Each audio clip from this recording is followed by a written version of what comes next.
Revolutionary talk for revolutionary times. Promoting peace, liberty, and prosperity around the clock. LibertyTalk.fm.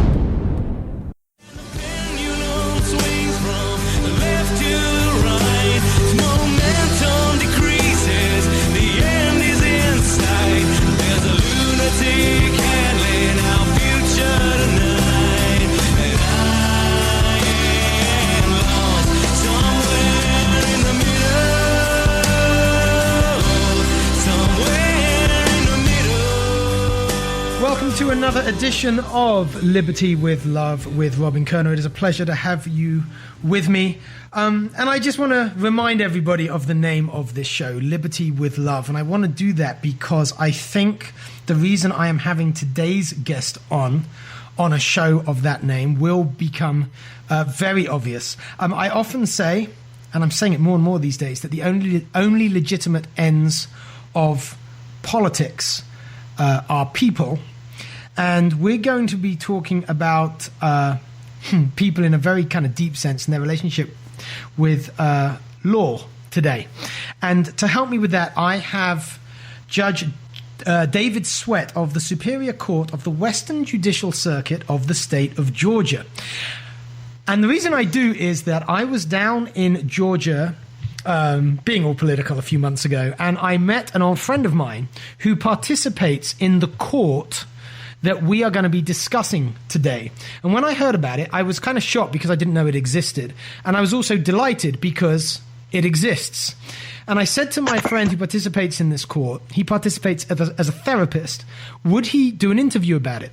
And he said that he could find a person better placed to do the interview. And that person better placed to do it is Judge David Sweat, who I will be speaking to for the next hour. So David, thank you very much for coming on to Liberty with Love and talking to me about this kind of, I think, important topic.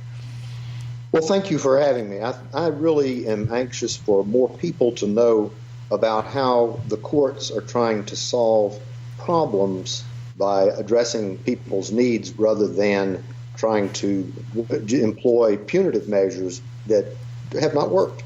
Now, what you've said there really speaks to what is special about the court that we're going to be talking about, that is called an accountability court. And it's a court that, if you like, is used only in certain circumstances with certain people for certain purpose. So could we start by you explaining what accountability court is, why it exists, and what you do there, what its purpose is? Well, let me start from the sort of a little bit of history about accountability courts. I've been on the bench over 14 years now, and when I came on the bench, I and other judges were real frustrated because we would see the same individuals back time and time again, being arrested frequently. They might spend time in jail, and then they would be released, and then they would be back in jail again.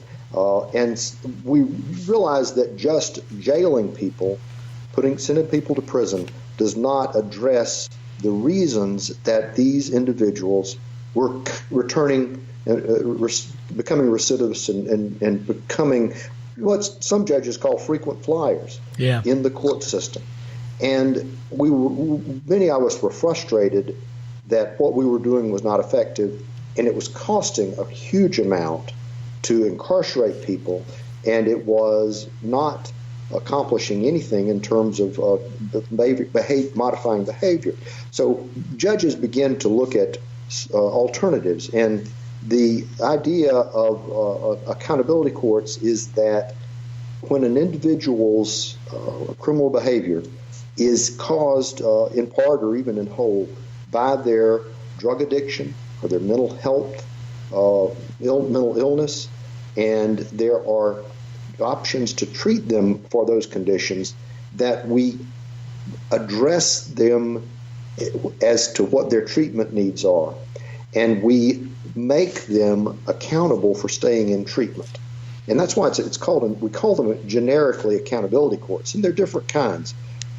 I serve in what is called a mental health court, and in my particular jurisdiction, we have other kinds. The mental health court addresses individuals who have become involved in the criminal justice system, committed crimes because of their mental illness, schizophrenia, paranoia, whatever, schizoaffective, all these different conditions. Then often they are abusing substances. They may have a drug addiction. And so the combination of those things results in a lot of criminal behavior.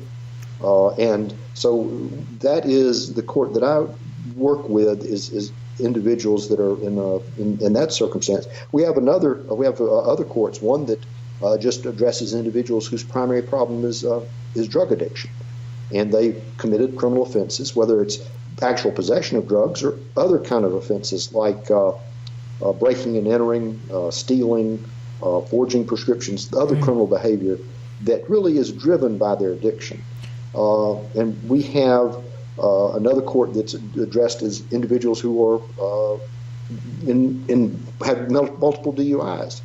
They have persistently, they're alcohol abusers and they're getting DUIs. Of course, they're driving because they persist in driving, and so we address the treatment needs that the alcoholic may have.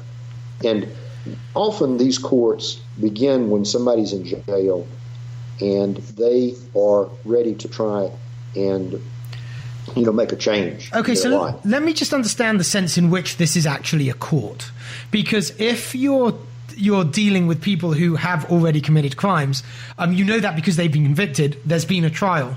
So in what do they come to another court? Why is it a court? I mean, well, it's probably inaccurate to call it a court. It's more of a docket of cases. We call them accountability courts, but it's more that you've taken cases where individuals have these problems, and we've taken them out of our usual court process. We're not going to send them to a detention center or prison. So this is after they're found guilty. Then instead of punishing them, you send them to this quote accountability court. Is that right? It can be after they've been found guilty, and most you've got to realize that most criminal cases are not tried. Very few of them are, it's a small percentage that actually go to trial. Most of the time, the evidence is clear. The individual is going to pleads guilty in order to make an agreement about what their sentence might be. They have a plea agreement. Okay. But my court that I run with mental health court is, and we call it treatment and accountability court. It has primarily individuals who have been convicted. But many times they have been convicted, in a number of instances, many times they've been convicted. They're on probation and they violate their probation. Some other courts, the felony drug court, for instance, often has individuals who may just be getting their involvement with the criminal justice system. Their cases may be held in abeyance so that they're not actually convicted, and they are assigned to the drug court. And if they complete the drug court program, then their case is dismissed. Okay, so and you use the word program there. So basically the decision that's being made in your court is what program / treatment is preferred for the individuals who come in front of you, right? We get, that's right, and it is there is a selection process. This is not 70. I mean, this is maybe 10% of my criminal cases are assigned to our treatment accountability court program, and they are individuals who meet the criteria of having a serious mental illness or then drug addiction, and they have been identified as by either police officers or their lawyers or their family members or the district, the prosecuting attorneys, as individuals who might benefit by being placed in the treatment court. And a treatment court is not such an easy thing. Many times individuals are, they go on probation and they kind of do their probation. Maybe they continue to use drugs or alcohol, but not much is required of them. But when we bring them into a treatment court, felony drug court or treatment accountability court, they are going to have to do a number of things in order to proceed. They're going to have to stay drug and alcohol-free. They're going to have to take treatment, and they're going to have to remain, start working toward building, a life that is going to be where they'll be good citizens. And it is, and I think it probably is more appropriate to call it a program rather than a court, because it's not a court in which we have a jury and people make decisions. The heart of the treatment courts, once someone has been determined to be eligible, is that their case is considered on a regular basis by the court team, review their progress, and assess how they're doing in moving forward and accomplishing their goals. Okay, this is great. We're going into the first break. Thank you, David. This is Robin Koerner, Liberty with Love. See you in a few minutes. I'm talking to Judge David Sweat about this rather special court, or indeed maybe program, that he, is it fair to say, administers or sits over? I don't know quite what the term is. But you were beginning to talk about the process by which they operate. Now, and it seems like before we get to that, just to recap a little bit, there seem to be, if I heard you right, a number of individuals in this legal system that can contribute to identifying a criminal as someone who should be pushed in your direction. Is that right? That's right, and really, it's identifying individuals who would benefit is a key part. I mean, we have to determine if somebody's appropriate for the program, because our program is, and there are a lot of resources put into that individual to address their needs. The key of these programs is the individual is held accountable for their behavior. And so I meet with my participants weekly. I have them come to court, and they have to see me every week. How many would you see in a week, just out of interest? I probably have. I have 30 participants in my court, and I see about 15 to 20 every week. Okay. It depends on what phase of the program they're in. If they're early phases, I'm going to see them every week, and we're trying to just work on getting them stable, getting them to stop using drugs, getting them connected to mental health treatment. Often we're working on fundamental things like housing. A lot of people that are involved in the criminal, were charged with crimes, are homeless. And, you can't have any treatment, or you can't make progress in recovering from drug addiction if you're living under a bridge. And we get individuals that often have lost all connection to their families. Their families have just been burnt out by trying to support someone who persistently, either abuses drugs or they don't participate in their mental health treatment. They're difficult. They're unruly. So they often have not got family supports at the time they come into the jail, into the court system, and so we try and put them into a place where they can meaningfully participate in treatment, and then we hold them accountable for it. Now, what does that actually entail? Who's holding them accountable, and how? Well, every morning, all the participants in my program call a number to see if they are going to have to drug test that day, and if their number comes up, they've got to come down to the courthouse, and we have a drug lab in our courthouse, and they have to give a sample. And it's tested that day, and if they test positive, within the next few days, and certainly within a week, they're going to be back in court to see me, and we're going to have to address the issue of their continuing, to use whatever kind of drug it is. Now, hold on. So just at the front end of this, when people go into this program and they kind of sign up for this is something that's presumably negotiated and then consented to by the individual. Is that true? Exactly. It's voluntary, and people agree to a rather extensive contract. Okay. There are often reasons that people will want to volunteer for that because it's an alternative to much more severe punishment. Yeah. I mean, they may be looking at prison time. They may be looking at a long time in jail. And so this, if it compels them in a way to get into treatment and address these underlying problems, there are also the benefits of the program. We're going to, they're going to be connected to treatment. They're going to be, they may find. I have individuals who may not have had a regular place to live for years and years. They've been homeless and on the streets, and there's, the access to that can be important. But they're expected to drug test every day. They're expected to go to their appointments. They have to take their mental health medications in our program.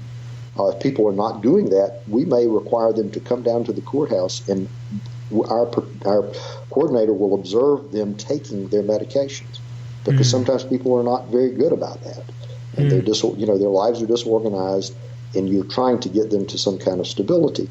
And the program is designed to make them accountable for their behavior.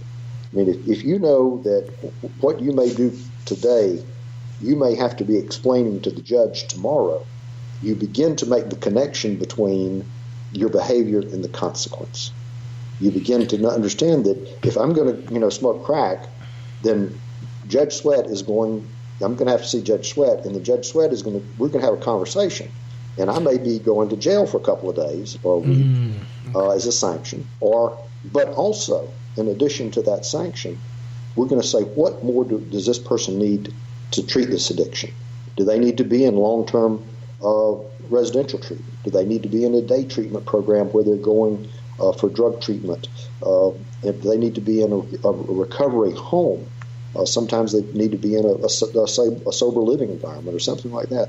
And the great thing about these courts is that the DA, the district attorney, the prosecuting attorney, the probation officer, the defense attorney, the treatment team, and the judge, we sit down and we review that individual's progress, what they've done, and what they're doing right.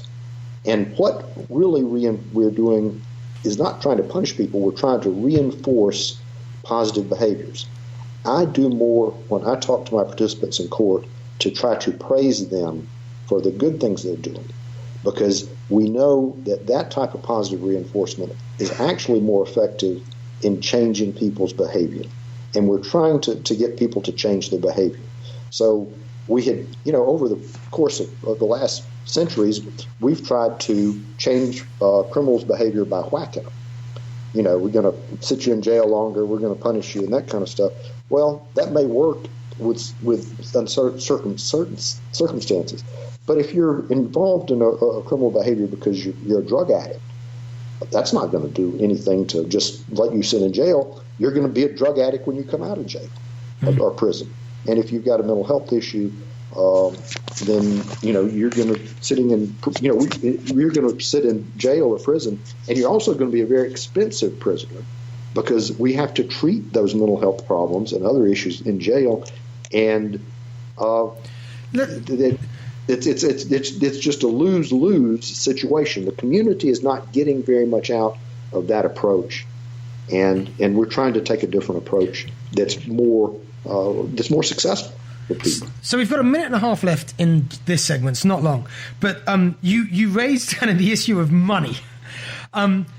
It does all sound very expensive. Is it no more expensive than the alternative, which I guess would be no accountability court and just throw them in jail or whatever it might be? It is. It's actually less expensive. Treatment in the community is going to be less expensive than jail. The average cost of housing a prisoner in one of our jails is $65 a day. Another one of our jails is $100 a day. And when we treat people in the community in these kind of programs, we are it's more than the $8 to $10 a day range. Wow. And at the end of the program, if they're successful, they're going to be more productive. They may be, we hope they will be employed. We'll try to ensure that they're not going to be in situations where they're going to engage in criminal behavior before, which reducing criminal behavior is also cost efficient because of the expense that criminal behavior causes the community with robbery and things like that. And that, and that economic benefit is something that's well studied, quite apart from the moral benefit, of course. Yeah. Okay, so we're just last quarter of a minute here, so we're going to be going into another break in a moment. My name's Robin Koerner. This is Judge David Sweat, Judge of the Superior Court of the Western Judicial Circuit of the State of Georgia, and we're talking about a whole different type of court. We will be back in a few minutes. Stairway Press is pleased to announce the publication of Robin Koerner's first book, If You Can Keep It, Why We Nearly Lost It and How We Get It Back. Jeffrey Tucker in the book's foreword wrote, "We seek to end government as we know it, but that is not the whole of what we seek. We also favor something beautiful. Explaining what this looks like and the rhetorical apparatus that necessarily accompanies this is the greatest value of Koerner's book." Barry Farber, award-winning talk show host, wrote, "Robin Koerner's political, psychological and philosophical rampage through today's America, turning on lights we didn't even know were off, takes more and more of your intellectual breath away according to how high you rated intellectually in the first place." Chris Ann Hall, constitutional attorney and educator, says, "Robin Koerner is a defender of liberty and a true lover of America's constitutional republic. The knowledge that Robin brings to his readers is sure to be instrumental in the restoration of our American foundational principles." If You Can Keep It by Robin Koerner, published by Stairway Press. Go to ifyoucankeepit.us for your pre-ordered, personally signed copy. So, David, give us some stats.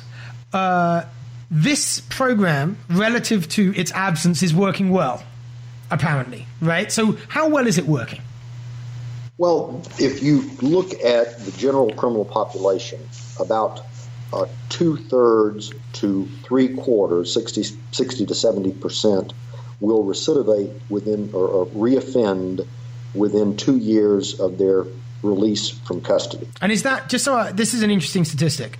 So the a kind of a large majority will reoffend within 2 years, and is that true for across all crimes, violent and non-violent, for example? Do you know?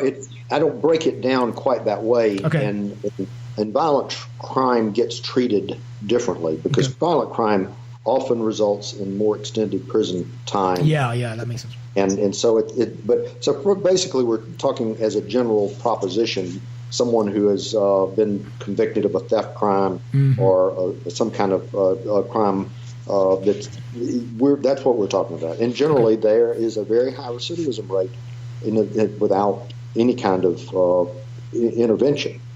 But when we intervene, we can reduce the recidivism rate down to about 1/3.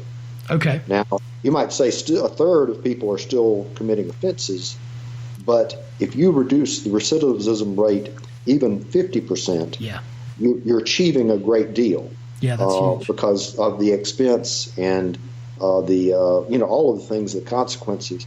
So it is they're cost effective, but the research has shown drug courts tend to be a little better in terms of their numbers, and drug courts are courts that address just individuals with an addicted disease, whether it's alcohol or other drugs, because that individual can get into recovery and sustain recovery, and so their recidivism rate is really in the teens, the 25% range. In individuals who are in a mental health court, we tend to have a higher recidivism rate because the mental illness is going to persist. They in a lot of their success is going to really depend on how they continue to adhere to mental health treatment. And there are reasons that people stop taking mental health medications. There's sometimes they have side effects. Many people will take their medications for quite a while, and then they'll say, "Well, I am well," and they'll stop taking their medication. Well, they have a condition that's just like diabetes, just like high blood pressure. It's a condition that has to be treated every day. Yeah. And they need to have that treatment, because when they don't have treatment, then they'll have decompensate and have a psychotic break, or they'll become manic or other things like that. So I guess I'm explaining the difference why a mental health court recidivism is a little that makes sense. It's a little higher than say a drug court or DUI court that's dealing with individuals who are in because they've had multiple DUIs. They're going to tend to be a little more successful. Those individuals also probably have more social resources. They probably have a job. They have they've got more connections, and so there. But the bottom line is that the programs reduce recidivism, but the big benefit to the individual is that they are building a positive life. Often they become well, or as well as they can be. They rebuild connections to their families. They begin to have more. Just their life is a healthy one, as opposed to the life that they may have lived before they started in the program and got treatment. I've got a few questions here. Lots actually. How long on average would somebody who ended up being made better, let's say, right, a success story, how long would they be going through your program? Well, our program is usually 24 months. Okay, that's a good chunk of someone's life. You're opening up a whole new chapter of someone's life there. It's in it, but it is phased. And the person is coming in every week. They're seeing a court coordinator or court staff maybe twice a week. They're starting to see treatment providers, and they may be doing treatment intensively for 4 or 5 days a week, or even in a residential setting where they're getting they're getting residential treatment of some kind, drug treatment. But as they go forward, they come in less. Our goal is to make them more independent.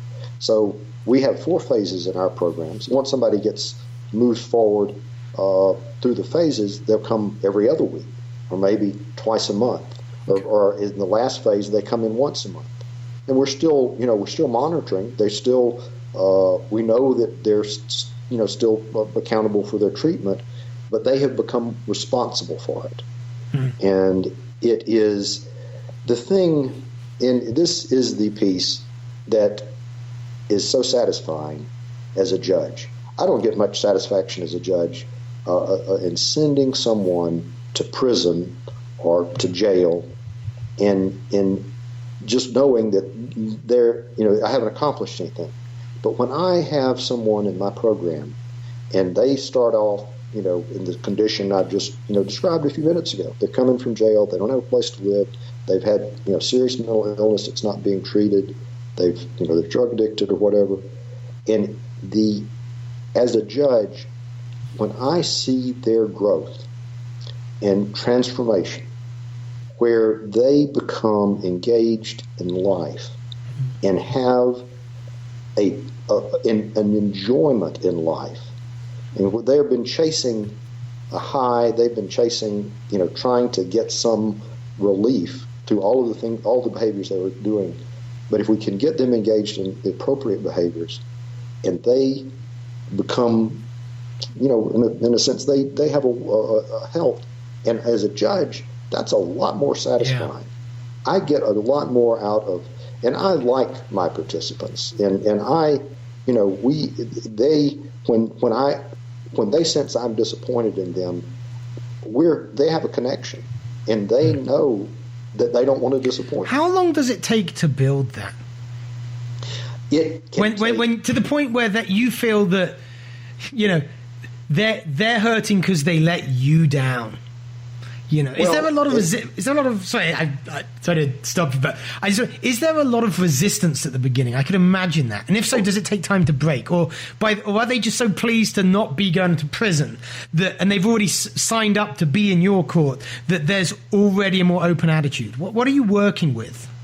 a lot of times I've got folks that are, marginally cooperative because they're coming into my court because it's a better alternative than the other alternatives, and they think they'll give it a try. Yeah. And we have people that don't succeed. It does take a while for the person to get stable and to start, to be able to I have a conversation with the participants every week, and I try to make it last 2 to 3 minutes, because there's research that shows that the success of the participant is likely to be greater the longer the time of interaction with the judge. They're interacting with an authority figure who is saying, okay, you're doing good. You're passing your drug screens. Hey, how was treatment this week? I heard you really made some good progress in your groups. Or I know you're on step 12 of this moral recognition therapy, because we have kind of programs. It's not just, going in and sitting in a therapist's couch. They may be in a cognitive behavioral therapy group. They may be, working through steps of different programs. But so it takes a while for them to get engaged in that. Some more quickly than others. I sometimes have rather angry, young, often men who are in their teens or early 20s that are coming to grips with the fact that they have paranoid schizophrenia. That's a bad thing to have to live with. And across all populations, we think we know that about 1% of individuals may experience paranoid schizophrenia, and it usually begins to manifest itself in the late teens and early 20s. And so if you've got a young man that is used to being, he wants to be doing what his peers are doing, but his mind is not working in that way. And it takes a while for them to accept that they have this issue, that they have this illness, and to accept that they can get better with treatment. And so it takes a while to break down some of those barriers. Some older individuals, they may have had treatment in the past, and they are a little bit easier to reach. My goal is, of course, to reach them and engage them in this process of transformation. And it is work that they must do. We can set up the circumstances, but they are the ones that are having to do the work to be, to become more well, to be successful, to stay drug-free, and to move through the program. Especially with respect to the younger folks that you see, how much of the success that you get is down to the fact that here's someone of authority, someone respectful, a judge no less, giving them the time of day and treating them with respect and talking to them on a level? Is it often the case that they just haven't experienced that, and that they haven't had a benign, they've never really been able to interact with benign authority, if I could put it that way? That's often the case. I mean, you a lot of times the individuals we see have come from chaotic homes.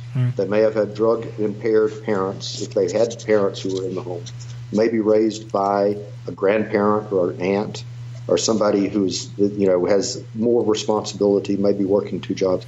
And their only interactions with authority figures have been with police officers who may not treat them because of what the circumstance of that interaction. It may not be such a great thing. Yeah. And so one of the things we're trying to reframe for people is that police officers, law enforcement, judges can be, we can be positive with them if they can engage with us. And it is I think the research would show that it is that frequent interaction with the judge that is key in the success of these programs. Now, that's amazing in a way, because I'm interested. I was going to ask, what other significant roles are there of the folks in the court supporting your work? And in the light of whatever the answer to that question is, what does it say that simply time spent talking to the judge is such a driver when you've got all these other variables? Can we strip out some of these other variables? Well, the other, these other individuals, like the treatment providers, the therapists, the court coordinators, those that are, delivering treatment or else just kind of supervising, making sure they've got, case managers connecting them to services. Right. Those are the people they see the most. Those are the people they may see once a week, 3 times a week, and they'll only see the judge maybe once a week. But it is the judge that's reinforcing all that may be going on with all these other folks. So would it be fair to say that praise from you matters more than praise from anyone else? And also, you're the guy, of course, who can mete out the punishment if you feel it comes to that, or the cost. They have a similar relationship with all the other members of the team. The coordinator is not going to be. Don't want to disappoint the coordinator either. They don't want to disappoint the other people involved. Since the judge is the one who says, okay, this is what you've done, and this is the consequence, and this is what's going to happen, and that is the authority of that. It creates the relationship that makes the positive things that come from the judge effective in getting people to change their behavior. That makes sense. Now, we've got a couple of minutes left in this segment. Let me ask you, do we have enough of these kind of courts? And do we have more or less of them in some states than in others? Should we have a lot more? And if so, how do we get them? Well, it varies by states, and I'm really proud of the state of Georgia that I think we've been a leader in criminal justice reform generally, not just in treatment courts, but our governor and our legislature have been allocating more funds to start treatment courts, mental health courts. And I can say that when I started my mental health court, I think I was the 3rd court in the state, and now there are 28. Wow. So it's, and you have to have, there's some areas, rural areas of the state that don't have proper, enough treatment. Mm-hmm. But most metropolitan areas, have got treatment courts. Usually they have a drug court, and hopefully they will have a mental health court. Another type of court is what we call a family dependency court, which is where individuals are in juvenile court at risk of losing their children because of their drug addiction or other behavior, and they have the same accountability type program, but those individuals are not charged with a crime. So we are getting more of them. It is taking time. Some judges would say, "I don't want to do that. That's social work." It is kind of not what a judge should be doing. And my view about this is, well, if it works, I don't care if it's social work. I want to do something that's effective in changing people's lives, because that's why I'm a judge. I want life, I want my community to be better. I want it to be healthier. But so more communities are adopting them. Some states have been, and I really don't know the nationwide data, but where they are adopted, we're seeing their effectiveness. Okay, this has been fascinating. Thank you, David. We're going into the last break, and we will be back in just a couple of minutes to close out this episode of Liberty with Love.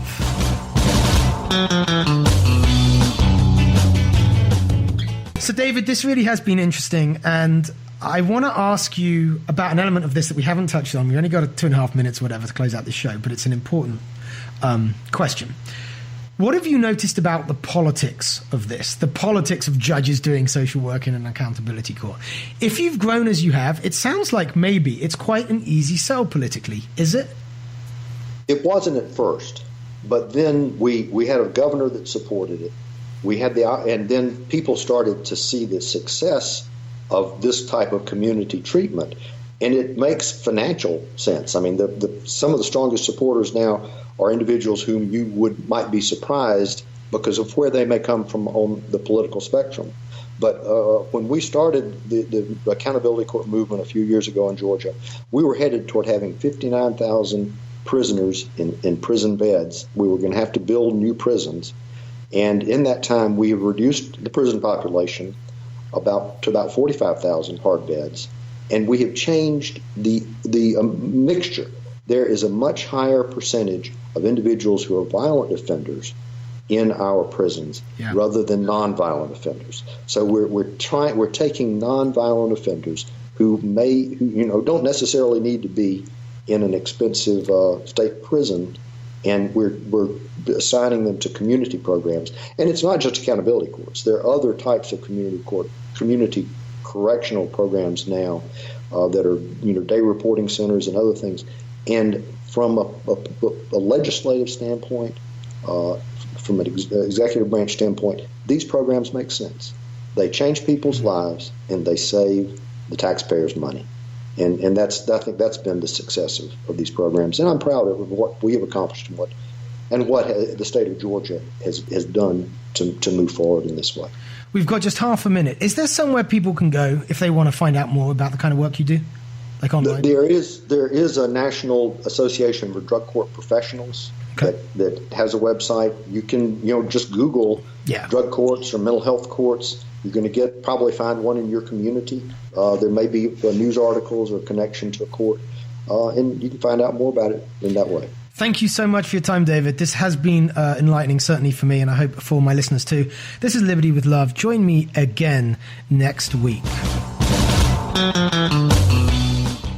Revolutionary talk for revolutionary times. Promoting peace, liberty, and prosperity around the clock. LibertyTalk.fm.